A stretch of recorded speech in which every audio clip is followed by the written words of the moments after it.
minhas irmãs, como disse no comentário introdutório desta Santa Missa,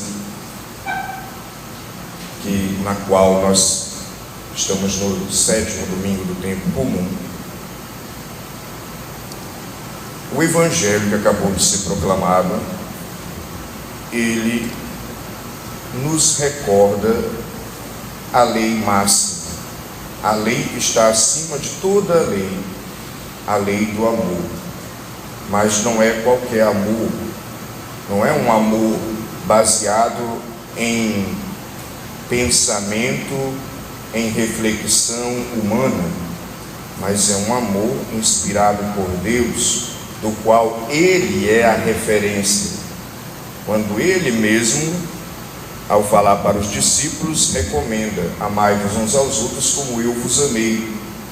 E Ele ama se sacrificando, Ele ama doando-se, Ele ama renunciando a si mesmo, Ele ama se sacrificando e dando a vida, Ele ama perdoando, Ele ama dialogando, escutando, Ele ama tendo paciência, Ele ama tendo misericórdia, Ele ama tendo compaixão, Ele ama acolhendo, Ele ama tendo empatia, colocando-se no lugar do outro, Ele ama curando, Ele ama fazendo o bem e praticando a justiça. Essa é a maneira de Cristo amar, porque Ele evidencia isso em tudo aquilo que nós lemos no Evangelho. Então, é aquilo que é revelado pelo próprio Deus, a partir do que está escrito no Evangelho, a partir do que a cruz, inclusive, nos revela: doação, entrega, renúncia de si, sacrifício para promover o bem. E é dentro desse amor que nós somos chamados a viver esta página do Evangelho, ou pelo menos nos esforçarmos para isso, porque sim, nós temos uma dificuldade de viver o amor, temos. Por quê? Porque a nossa humanidade foi afetada pelo pecado, e afetada pelo pecado, ela ficou enfraquecida, e enfraquecida ela falha, e falhando ela tem traumas, ela tem uma série de coisas que infelizmente nos faz tender a alimentar mágoa, ódio, ressentimento, intolerância, inveja, ciúme, competição, falta de paciência, agressividade. Então, nós precisamos e somos chamados a viver um processo de conversão, no qual nós vamos também amadurecendo essa atitude, mas também este dom e esta decisão de amar, e amar como Cristo amou, e amar inspirando-se nele, e amar refletindo e tendo ele como referencial, e contrapondo esse referencial com as nossas ações e atitudes. E aqui o Evangelho fala exatamente disto, porque a tendência natural de uma natureza afetada pelo pecado é, infelizmente, alimentar mágoas, ressentimentos e ódios. O Evangelho está falando isso. Aliás, é aquela antiga lei de Talião que o Cristo veio aperfeiçoar. Quando a lei de Talião foi dada no Antigo Testamento, porque eles não tinham referencial nenhum. Era um povo muito bruto, que tinha acabado de sair da escravidão. Então, olho por olho, dente por dente. Eles não conseguiam aprender a linguagem do amor, não estavam preparados. Mas agora, no atual estágio da humanidade, com tudo aquilo que nós já refletimos em termos de conhecimento, e até no próprio estágio em que Jesus ele encarna-se e assume a nossa natureza humana, já havia conhecimento suficiente, compreensão suficiente, amadurecimento suficiente para que os corações acolhessem e refletissem e pudessem deixar o amor renovar as suas vidas. Portanto, Jesus está aqui contrapondo o olho por olho, dente por dente. Porque quando ele fala que é importante amar os nossos inimigos, fazer o bem a quem vos odeia, bendizer a quem vos amaldiçoa, rezar pelos que nos caluniam, porque pense comigo, isso aqui é até uma coisa lógica. Se você responde ao seu inimigo que já te odeia com ódio, você gera mais ódio. E as coisas só vão piorar. Se você amaldiçoa aquele que te amaldiçoa, você gera mais maldição ainda, e as coisas só vão piorar. Fruto de maldição é mais maldição. Fruto de ódio é mais ódio. Desequilíbrio, violência, incompreensão, intolerância, rivalidade, competição, perseguição, injustiça. Então, quanto mais nós, no nosso meio, na nossa convivência, alimentamos esse tipo de sentimento, esse tipo de atitude, se nós pagamos o mal com o mal, nós só pioramos a situação. Então não é uma questão de que eu vou me humilhar, não vou me humilhar para o fulano, ou eu não vou dar o braço a torcer, porque isso aí é um pecado capital, também chamado orgulho, que também é o pai de todos os pecados capitais. Aliás, o pecado de Satanás, o pior dos pecados. Então, nós precisamos tomar consciência que se o outro me dá uma bofetada, eu devolvo outra bofetada, nós vamos acabar num ringue de luta e vamos nos matar uns aos outros. Infelizmente, nós estamos assistindo nos nossos tempos um crescimento exatamente dessa linguagem do ódio, da mágoa, do ressentimento, da falta de perdão, do orgulho, da perseguição, da intriga, da inveja, da rivalidade, do não saber conviver com o diferente, com aquele que não pensa como eu penso, não se comporta como eu me comporto, não tem os mesmos ideais que eu tenho, é alguém que é diferente de mim, mas nem por isso eu preciso odiá-lo, persegui-lo e ser intolerante com ele. É diferente de mim? Ótimo. Eu, como cristão, a partir do amor que vem de Cristo, a partir do amor que eu aprendo dos evangelhos, a partir do amor que reflete a cruz, eu sou chamado a olhar para aquele que é diferente de mim, que discorda de mim, e respeitar a diferença, tratar com educação e fazer, no mínimo, a política da boa vizinhança. Bom dia, boa tarde, boa noite, oi, como vai, tudo bem? E você está precisando de alguma coisa? Eu ainda te ajudo. Isso é o amor cristão. Eu posso até antipatizar aquela pessoa, é possível, né? Porque Cristo não mandou gostar uns dos outros, mandou amar, e amar é sacrifício. Então, eu posso até antipatizar a outra pessoa, mas em nome dessa antipatia, eu não estou autorizado a fazer fofoca, perseguir, caluniar, maltratar, ser mal educado, tratar com ódio, mágoa e rancor, de forma alguma.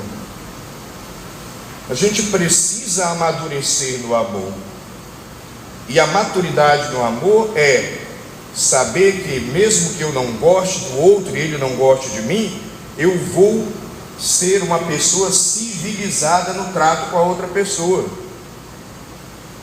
Eu vou procurar conviver bem.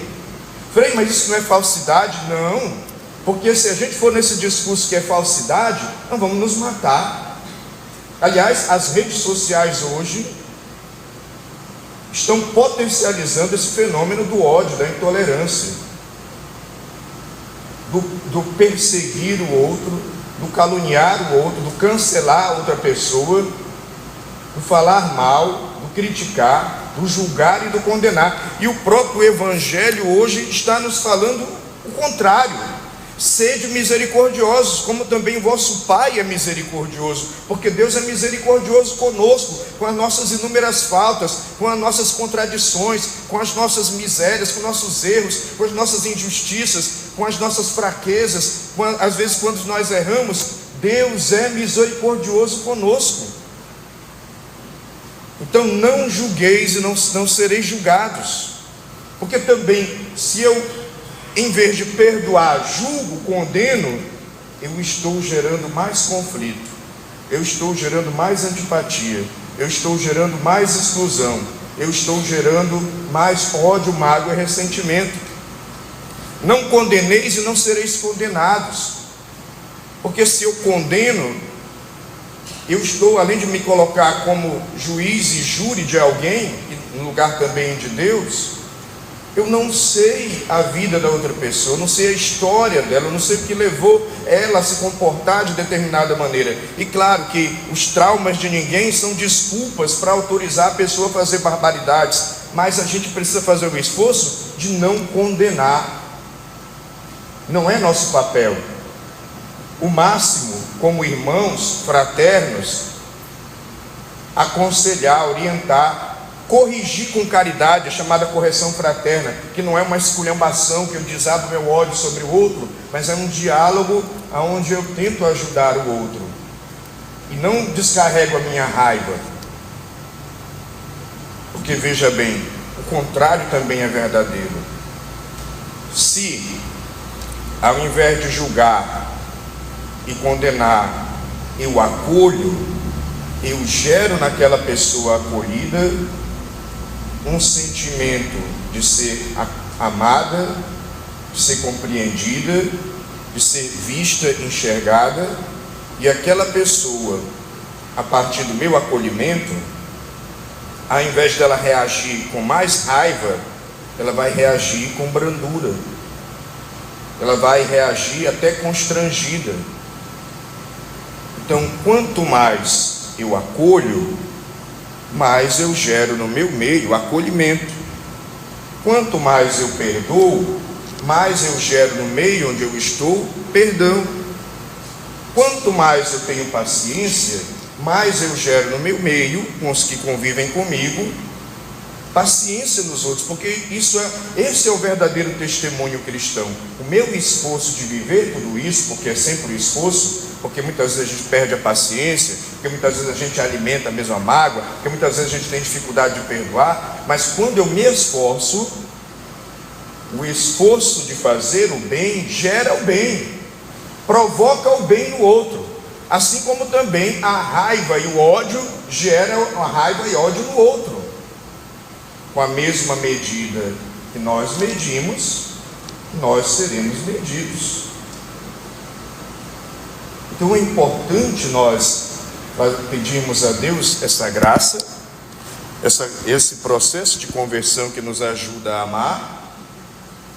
E também, claro, precisa partir de uma decisão nossa, de um morrer para si mesmo, de